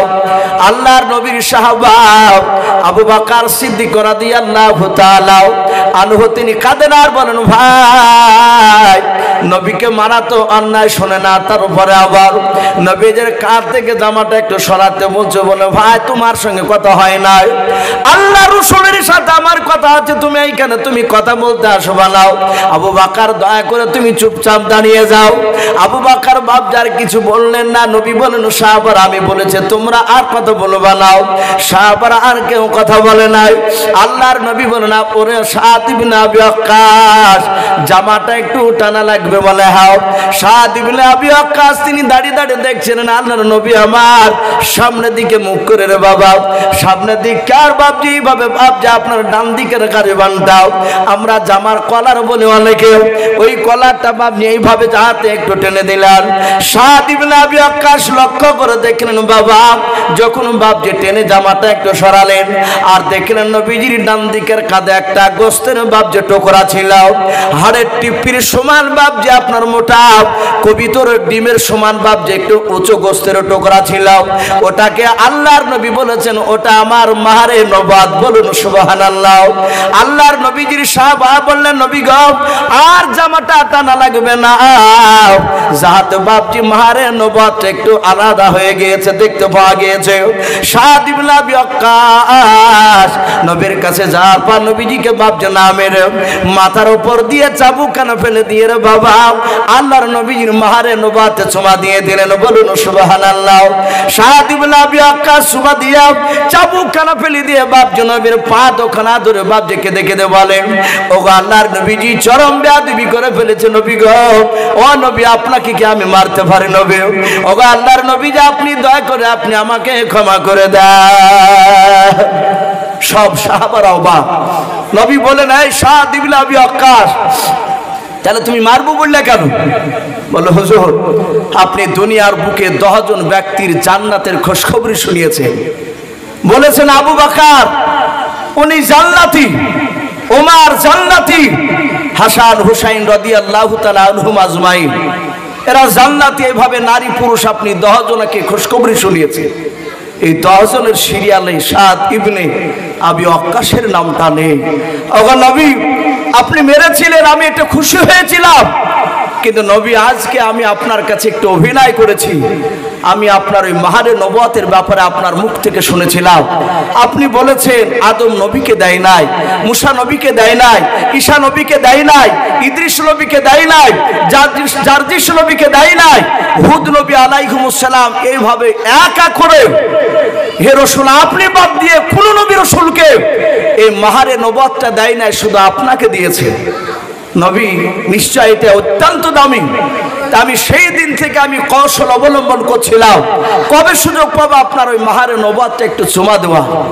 নবী আমার এটা আশা, চুমা দিলে মনে হয় আমাকে জাহান্নামের আগুন আর স্পর্শ করবে না। নবী আপনি আমার জন্য একটু দোয়া করুন যেন জাহান্নামের আগুন আমাকে যেন স্পর্শ না করে। কারণ নবী আপনার মুখে শুনেছি জাহান্নামের আগুন এত ভয়ঙ্কর, আল্লাহ যদি জাহান্নামে দেয় সে জাহান্নামের আগুন আমি সহ্য করতে পারবো না।